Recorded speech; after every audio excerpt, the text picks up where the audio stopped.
Assalamualaikum warahmatullahi wabarakatuh. Apa kabar anak-anak? Ibu harap kita semua sehat selalu dan senantiasa selalu berada dalam lindungan Allah Subhanahu wa Ta'ala. Bertemu lagi dengan Ibu Enda Sri Wulandari dalam mata pelajaran Otomatisasi Tata Kelola Kepegawaian kelas 11. Di pertemuan kali ini kita akan membahas tentang sistem administrasi kepegawaian.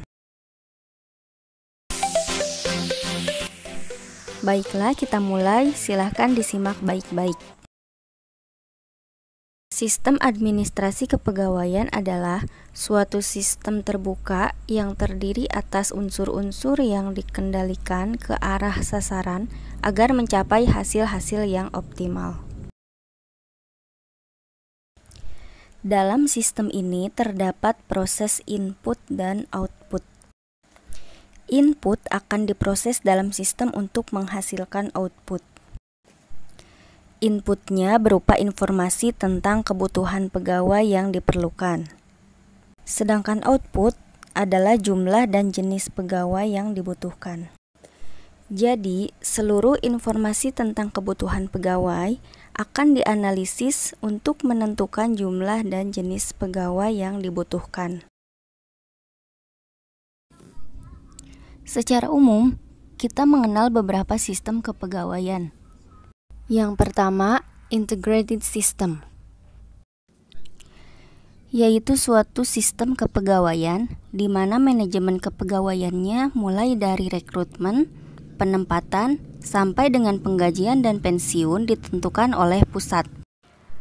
Kedua, separated system, yaitu suatu sistem kepegawaian di mana manajemen kepegawaiannya mulai dari rekrutmen sampai dengan penggajian dan pensiun dilakukan oleh masing-masing daerah.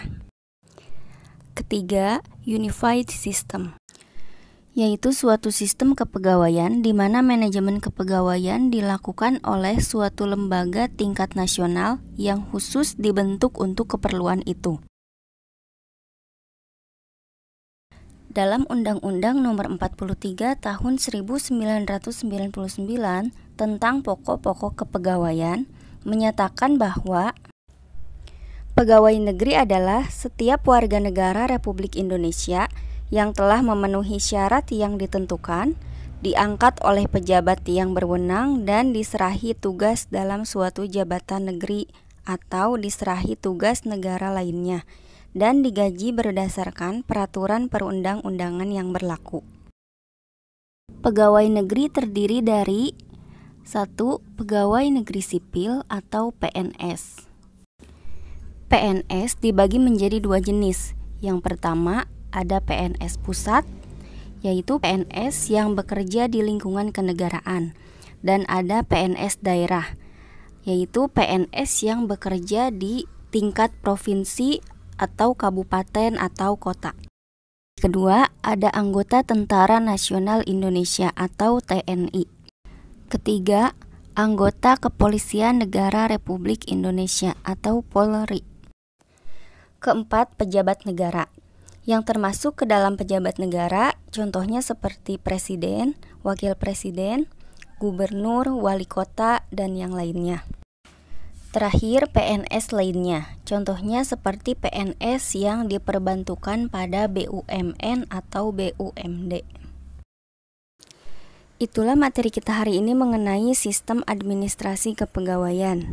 Bila ada yang ingin ditanyakan, silahkan diskusikan di forum Classroom. Kita lanjutkan lagi di pertemuan selanjutnya. Terima kasih. Wassalamualaikum warahmatullahi wabarakatuh.